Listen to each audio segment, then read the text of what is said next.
नमस्कार दोस्तों, स्वागत है आपका क्राइम से सलाखों तक में। जैसा कि आप जानते ही हैं, कोरोना का आजकल मुश्किल समय चल रहा है, पर दोस्तों थोड़ा सा धैर्य बनाए रखें, जल्दी ये मुश्किल समय भी बीत जाएगा। दोस्तों आज मैं आपके सामने अपनी पहली वीडियो लेकर आ रहा हूँ। हो सकता है इसमें कुछ गलतियाँ हो, पर दोस्तों मुझे उन गलतियों को बताइएगा, मैं अपनी नेक्स्ट वीडियो में उन गलतियों को सुधारने की कोशिश करूँ। तो चलते हैं दोस्तों अपनी कहानी की तरफ। आज जो कहानी मैं आपके सामने लेकर आया हूं वो एक ऐसे चोर की कहानी है जो अपने आप में एक गजब चोर था। गजब इसलिए कह रहा हूं दोस्तों क्योंकि उसने अपने जीवन काल में बहुत सी चोरियां करी और बड़ी से बड़ी चोरियां करी। छोटी चोरियां वो करता ही नहीं था। इस चोर का नाम था देवेंद्र सिंह। अब मैं देवेंद्र सिंह कहूं तो आप लोग समझेंगे नहीं, लेकिन अगर मैं बंटी चोर कहूं तो आप तुरंत समझ जाएंगे कि मैं किसकी बात कर रहा हूं। इस पर दोस्तों एक फिल्म भी बन चुकी है, ओए लकी ओए लकी। तो इस मूवी के लिए जो था डायरेक्टर खुद इस बंटी चोर को ही लेना चाहते थे, पर कुछ डेट इशू की वजह से और ये भी था कि कब ये बाहर कब दोबारा जेल में चले जाएं, तो इस वजह से वो बंटी चोर को ले नहीं पाए। दिल्ली पुलिस में एक बात थी कि जब दिल्ली पुलिस भी हर किसी को एक खिताब नहीं देती, तो इसे दिल्ली पुलिस ने सुपर चोर का भी खिताब दे रखा था। क्यों? क्योंकि इसकी लगातार चोरी करने का तरीका और एक से एक चोरियां, महंगी से महंगी चोरियां। इसकी चोरियों में एंटीक चीजें शामिल होती थी, महंगी महंगी घड़ियां, ज्वेलरी, लैपटॉप हुआ करते थे, लैपटॉप। और इसके अलावा इसने विदेशी नस्ल के कुत्ते हुआ करते थे, पपी हुआ करते थे, ये उनको तक भी चुरा लेता था। तो दोस्तों जब दिल्ली पुलिस ने इसे 2003 में पकड़ा तो इसके पास से कम करोड़ों तक का सामान मिला होगा, जिसमें घड़ियां महंगी से महंगी, सस्ती घड़ियों को तो छूता भी नहीं था, तो महंगी से महंगी घड़ियां थी, लैपटॉप था, ज्वेलरी थी, करोड़ों रुपए थे, तो इसके पास थे। इसकी शौक भी बहुत बड़े बड़े थे।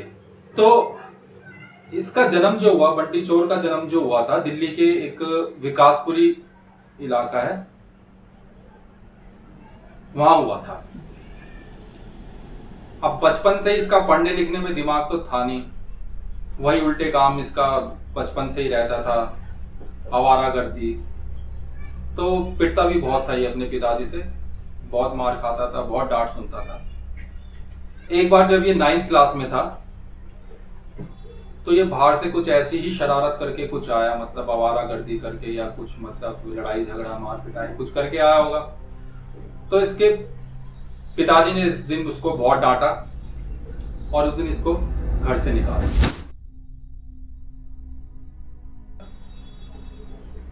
वो दिन था, उस दिन के बाद वो कभी घर नहीं गया, अपने गलत कामों में अपना लग गया। ये मतलब वही है, चोरी चकारी इसे।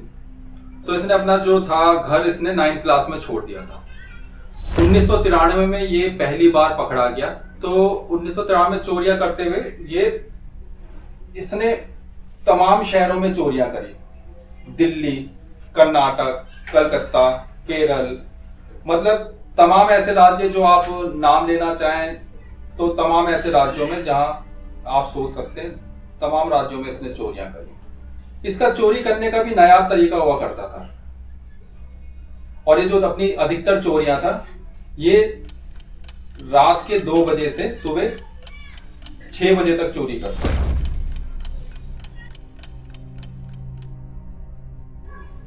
और जो इसके पास एक सबसे बड़ी बात ये हुआ करती थी कि जब भी ये चोरी करने जाता तो ना तो इसने कभी किसी औजार, मतलब औजार कहें, या ना तो कोई इसने चाकू रखा, ना तो कभी गन का इस्तेमाल करा। बस इसके पास एक बड़ा सा पेचकस हुआ करता था और उसी पेचकस के द्वारा ये चोरी किया करता था।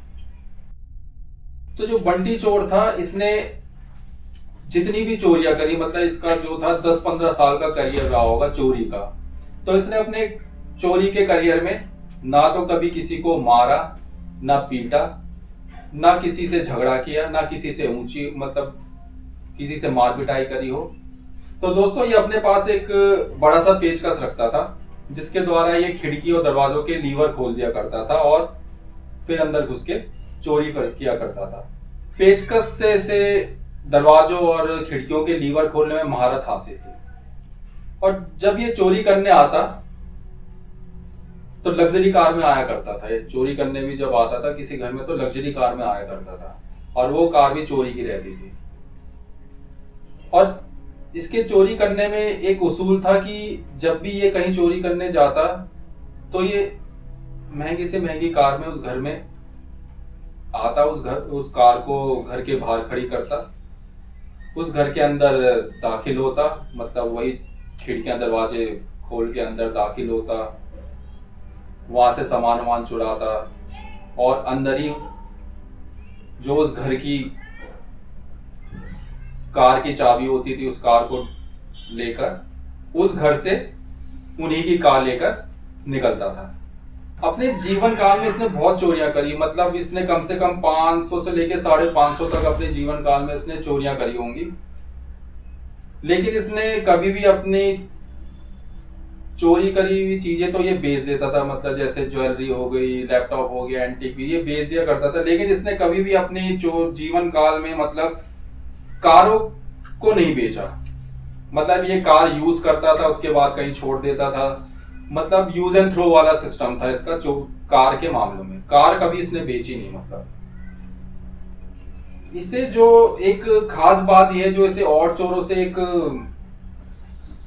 अलग करती है, वो ये कि इसके अंदर गजब का कॉन्फिडेंस था, बहुत कॉन्फिडेंस था इसके अंदर। मतलब कभी पकड़ा भी जाता, कोई पूछता भी तो डरता नहीं था, उसको जवाब मुंह फट दे देता था, मतलब डरता नहीं था वो। इसी से मतलब क्या हुआ, दिल्ली में लगातार जब चोरियां हो रही थी तब दिल्ली पुलिस ने एक्सपर्ट की टीमों को मिलाकर इस पर रिसर्च करा था कि भाई ये चोर कैसा है कि मतलब इतनी चोरियां कर रहा है, पकड़ा भी नहीं जाता, ना कोई मारपीट, ना कोई निशानदेही।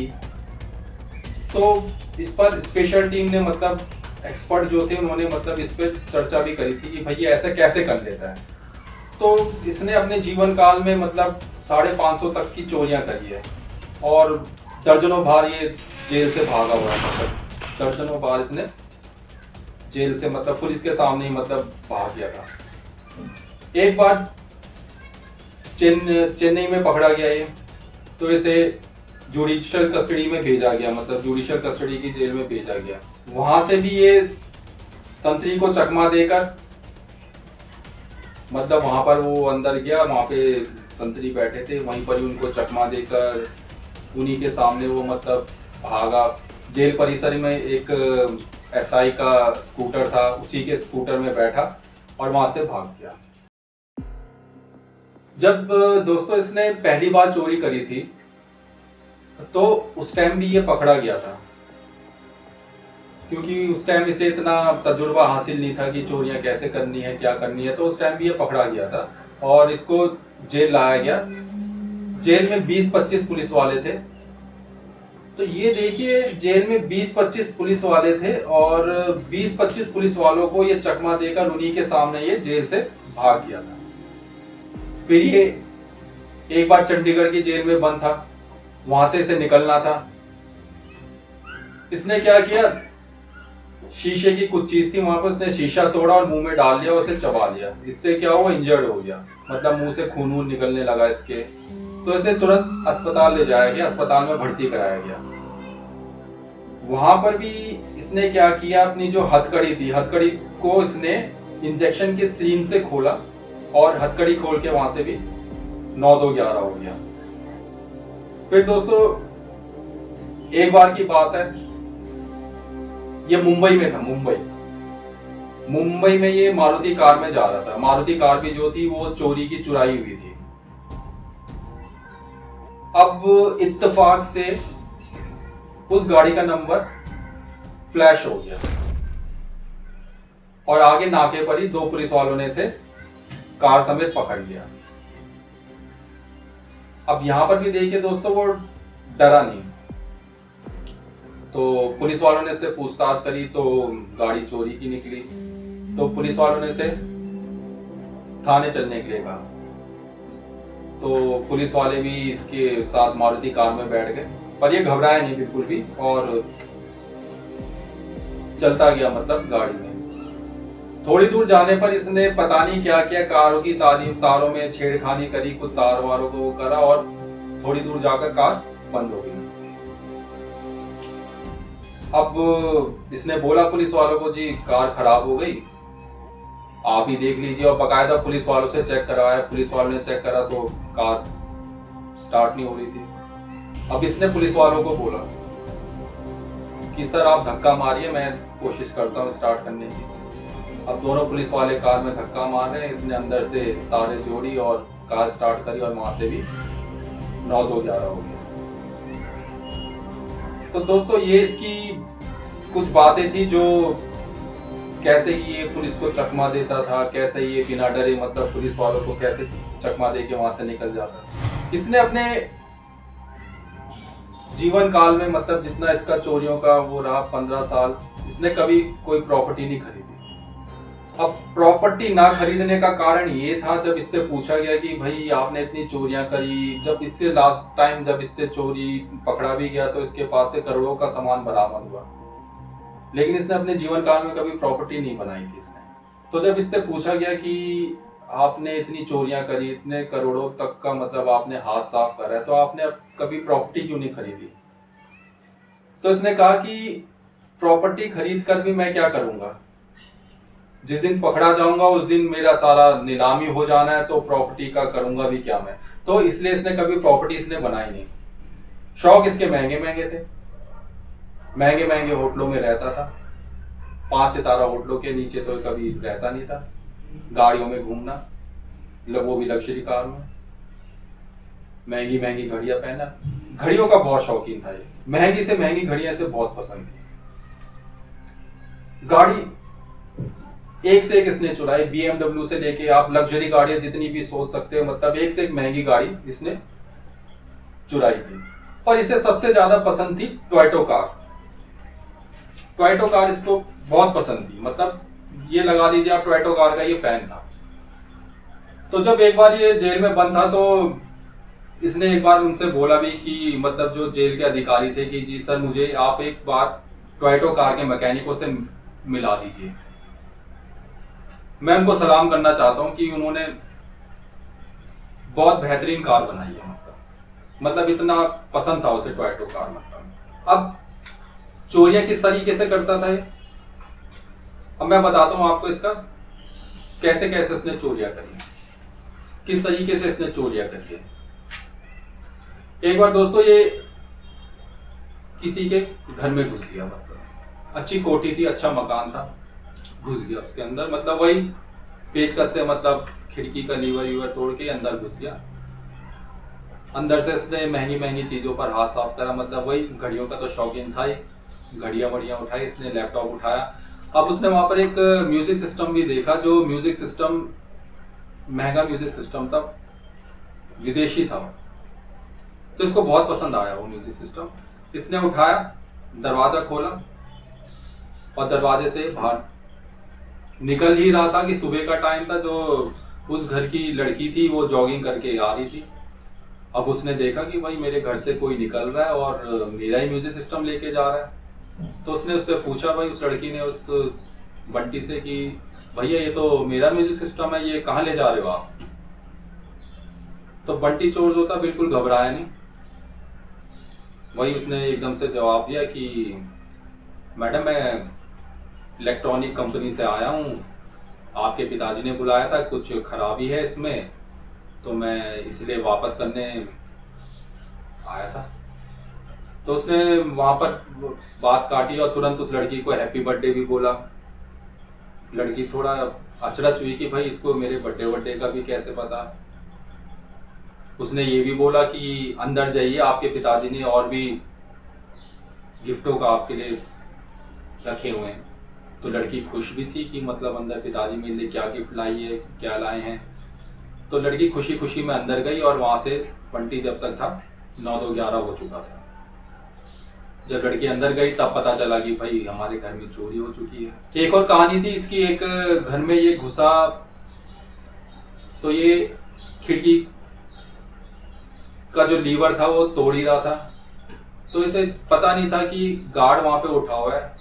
तो गार्ड एकदम से उठ गया, उसने बोला भाई ऊंची आवाज में इस बंटी को कि क्या कर रहे हो। तो इसने उससे भी ऊंची आवाज में इसको हड़काया गार्ड को कि भाई इस घर के मालिक ने मुझे बुलाया और तुम कैसे बोल रहे हो है? तो अपने मालिक से पूछो कि उन्होंने मुझे बुलाया। तो गार्ड भी थोड़ा झेप गया, वो अंदर गया मालिक के पास कि सर कोई आया है। जब तक बंटी अंदर था, अंदर से वो महंगी महंगी चीजें हाथ साफ कर चुका था उनमें।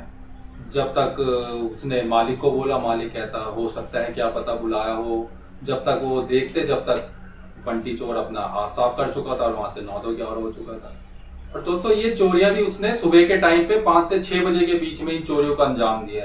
एक बार ये घर में घुस गया, वहां पर ये कोई बुजुर्ग महिला लेटी हुई थी, उसके सामने कंगन वंगन पड़े थे, सोने के पैसे वैसे पड़े थे।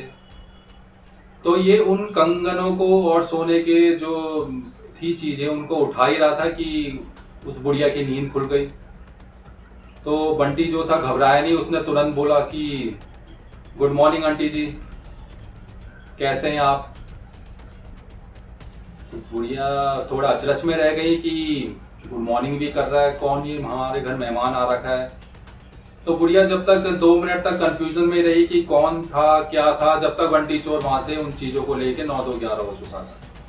तो ये इसकी चोरियों की कहानियां थी दोस्तों। बहुत चोरियां करी इसने अपने जीवन काल में। जब भी ये चोरी करता तो नेपाल जरूर जाता था, और नेपाल में भी इसने हरी थापा के नाम से अपनी वो आईडी बना रखी थी और वहां का एक निवासी बनकर रह रहा था। तिहाड़ 2007 में पकड़ा गया है, तो 3 साल ये तिहाड़ जेल में भी रहा। बीच में एक बार इसको बिग बॉस में भी बुलाया गया। तो बिग बॉस में भी जब इससे सलमान खान ने पूछा कि आप तो वही है ना जो जेल में थे, तो इसने पलट कर जवाब दिया जैसे आप थे वैसे मैं था। मतलब इसे अपने ऊपर ये नहीं था, जैसे ये चाहता मतलब कि सलमान खान मतलब जैसे ना चाहते हुए भी जेल में था, इसी तरह मैं भी ना चाहते हुए जेल में था। तो थोड़ी देर बाद सलमान खान ने इसे चोर कहकर भी बुलाया। तो उसने तुरंत सलमान खान को टोक दिया कि मुझे चोर ना कहें, मैं चोर नहीं हूं। मुझे उस्ताद कह सकते हैं, मुझे ये कह सकते हैं, लेकिन मुझे चोर मत कहो। तो बंटी को जो था चोर कहलाना पसंद नहीं था। तो दोस्तों जब ये 2007 में 3 साल के लिए जेल में बंद था, तो उसके बाद 3 साल बाद ये जेल से बाहर आया। 2010 में मतलब ये जेल से बाहर आया। अब इसने कोई प्रॉपर्टी को जोड़ी तो थी नहीं। अब ये बाहर आया, ना इसके पास पैसा था उस टाइम, ना तो कुछ था। तो इसने सोचा मैं जाऊं तो जाऊं कहाँ। तो ये तुरंत अपने घर जो था मतलब विकासपुरी में जो इसका घर था, वहां इसके 2 भाई रहते थे, वो वहां गया। पर इसके भाइयों ने भी उसको मना कर दिया कि तुम यहाँ मत आओ, हमारा तुमसे कोई रिश्ता नहीं है, ये कहकर उसे घर से निकाल दिया। अब होता भी है ना, अब मतलब उसका एक एड्रेस के नाम पे सिर्फ विकासपुरी था, तो उन्होंने भी काफी परेशान करती थे पुलिस वाले। कभी चोरी हो जाती तो सीधा वहीं पहुंचते थे, क्योंकि एड्रेस तो उसका जो तमाम कागजों में एक ही था, विकासपुरी का। तो कभी कुछ होता तो पुलिस वाले सीधा वहीं जाकर फिर वो परेशान होते थे। तो इस वजह से उन्होंने इससे अपने सारे रिश्ते नाते मतलब खत्म कर लिए थे, मतलब इससे कुछ रिश्ते नाता रखते ही नहीं थे तुम। तो वहां से भी वो बेचारा इसलिए कह रहा हूं तो थोड़ा दया भी आ जाती है दोस्तों। तो अब वहां से करे तो क्या करें। तो वहां पर एक लोधी कॉलोनी में एक इंस्पेक्टर थे राजेंद्र सिंह, उन्होंने इसे 2007 में पकड़ा था। तो ये लोधी कॉलोनी में उन्हीं राजेंद्र सिंह के पास गया। इसने बोला उनको, राजेंद्र सिंह जी को, कि सर ऐसी ऐसी बात है, मैं घर भी गया, वहां पर भी मुझे मतलब घर वालों ने निकाल दिया, अब मैं जाऊं तो जाऊं कहाँ। अब मैं सुधरना चाहता हूं, तो अब मेरे पास ना कुछ पैसे हैं ना कुछ है। तो राजेंद्र सिंह उसको अपने घर ले गए, उसको कपड़े दिलाए, जूते दिलाए, थोड़े टाइम वो उनके पास भी रहा, राजेंद्र सिंह जी के घर भी रहा वो थोड़े टाइम। अब वहां से थोड़े दिन ये शांत रहा, थोड़े दिन मतलब इसकी चोरियों में थोड़ा लगाम लगा। अब 2013 में तिरुवनंतपुरम में एक बिजनेसमैन थे, बड़े बिजनेसमैन थे वहां के, उनके घर में चोरी हुई। चोरी इस बंटी चोर ने ही करी थी। वही उसका पुराना वो लीवर से उसने खोली खिड़की की और अंदर से चोरी वही करी। पर इत्तेफाक से दोस्तों वो इस बार सीसीटीवी में आ गया, और सीसीटीवी में आने के बाद वो 1.5 महीने बाद केरल पुलिस ने उसे पुणे से पकड़ लिया। 2017 में इस पर फैसला आया, केरल कोर्ट ने इसे 10 साल की सजा दी। तो केरल कोर्ट ने इसे ये कहकर इसे 10 साल की सजा दी कि ये सुधरना नहीं चाहता, अब इसकी ये चोरी करने की एक मानसिक बीमारी है, तो इसलिए सख्त होते हुए कोर्ट ने इसे 10 साल की सजा सुना दी। तो इस वक्त दोस्तों ये अभी जेल में ही है और अपनी 10 साल की सजा काट रहा है। तो इस चोर की कहानी सुनाने का मेन मकसद यही था दोस्तों कि देखिए, चोर चोरी करेगा, ये करेगा, लेकिन अंजाम वही होता है, जेल। और चोर भी ऐसा कि मतलब इसने ना कभी किसी को मारा, ना पीटा, ना कुछ। और दोस्तों एक मजे की बात इसके बारे में आपको बताना चाहूंगा। इसका एक वो था, ये जासूस बनना चाहता था। तो जब ये एक बार जब पकड़ा भी गया था, जब ये राजेंद्र सिंह जी से मिला था, तो उस टाइम इसने ये भी कहा था कि सर मैं अब अपने सारे बुरे काम छोड़ूंगा और अब मैं एक डिटेक्टिव मतलब जासूस बनूंगा, क्योंकि इतने सालों से इतनी चोरी करते हुए मुझे इतना तजुर्बा तो आ ही गया है कि मैं एक अच्छा जासूस बन सकता हूं। पर दोस्तों वही उसकी आदत जो थी, वही चोर, तो उसने लास्ट तक मतलब वही चोरी करी। अब जेल में है, अपनी सजा काट रहा है। तो ये दोस्तों इसकी पूरी कहानी थी बंटी चोर की। और बंटी चोर का नाम दोस्तों जिस टाइम पर हम उस टाइम पर स्कूल में रहे होंगे, हमने भी काफी सुना था, इसके बारे में काफी सुनते थे। और थोड़ा ये भी सोचते कि यार कैसा चोर है जो ना किसी को मारे ना पीटे, सुबह सुबह के टाइम पर वो भी चोरी करे। उस टाइम इसका काफी आतंक था दिल्ली में, मतलब कि चोर मतलब सुबह के टाइम पर चोरी, तो जो भी सोचता हो सकता है ये वही हो। तो हमने भी उस टाइम इसका मतलब वही है 1993 या 1996 में हम स्कूल में रहे होंगे, स्कूलिंग में थे, तो उस टाइम हमने भी इसका काफी नाम सुना था। तो आज मेन मकसद यही था दोस्तों इसकी कहानी सुनाने का, कि उस टाइम भी मैंने इसके बारे में काफी सुना था, तो सोचा था कभी इसके बारे में सुनाऊंगा कभी कहानी। तो ये मुझे इतने सालों बाद इसको सुनाने का मौका मिल रहा है, तो आज मैंने आपके सामने सुनाई। तो दोस्तों जैसा कि मैंने स्टार्टिंग में कहा होगा, जैसे कहा था मैंने कि कुछ गलतियां हुई होंगी, तो दोस्तों प्लीज उन गलतियों को बताइएगा कि मतलब कहाँ पे कुछ गलती हुई या मेरी कहानी सुनाने के उसमें कुछ कमी थी। आप बताएंगे तो उसको मैं अपने नेक्स्ट उसमें जरूर सुधारने की कोशिश करूंगा। और अगली कहानी जो होगी दोस्तों वो इससे भी इंटरेस्टिंग कहानी है। वो ऐसे आदमी की कहानी है जो मतलब जिसने हत्या के केस में था और जिसको फांसी होनी थी, और वो 4 बार जेल से भागा है।